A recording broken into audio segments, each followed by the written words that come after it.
Villa and Catherine Bernardo finally opened up about the real status of their relationship. Basta exclusive kami sa isa't isa. Parang, yun na yan. Hindi pa pwedeng may iba. Kami dalawa na. Mahal na yan. Yeah. So, ganun yung status namin. Yun na yung intindihan namin dalawa. And yun ang naman nakikita ng tao. Walang labels. Wala pang no basta labels. exclusive kami. Wala naman. Pero pinapressure kami ng mga tao. Iniintay pa kami ng something. Masyado pa ako yatang maaga. Or hindi naman masyado pa. Parang maaga pa. May mga gagawin pa kami. And may tamang moment siguro pag sasabihin na namin. It depends kung anong usapan niyo, understanding niyo. Hindi na nga namin siya pinag-usapan kasi parang nagkakaintindihan kami. So, depende siya sa situation. May nihintay pa siguro kami, but then, let's just see. When asked to film make a special announcement when the time comes that they're ready to put a label on things, the two had this to say. Ako press ko na ako. American natin, Fraser. Hindi naman ganun. Hindi naman. Magiging special siya para rin sa mga supporters namin.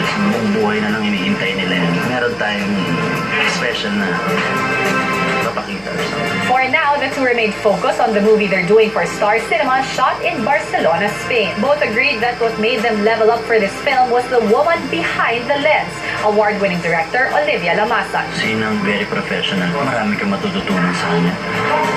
Pag nakatrabaho mo sa inang, mamumulat ka. Hindi pwedeng hindi mo ibigay sa kanya. 100% kailangan mo magtiwala. Kasi yun lang yung may inspire ka kasi may kita mo kung gaano siya yung dedication niya sa isang project. As in, grabe.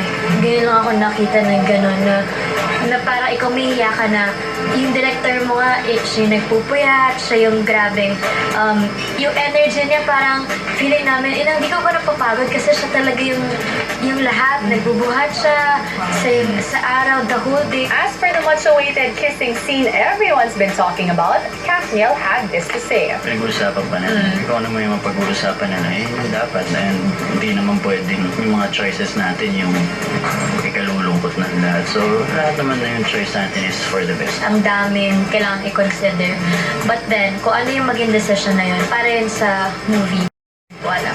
Look Press again caught up with Catherine during a recent event, and here she revealed how she felt after DJ took the lead in admitting their exclusive status.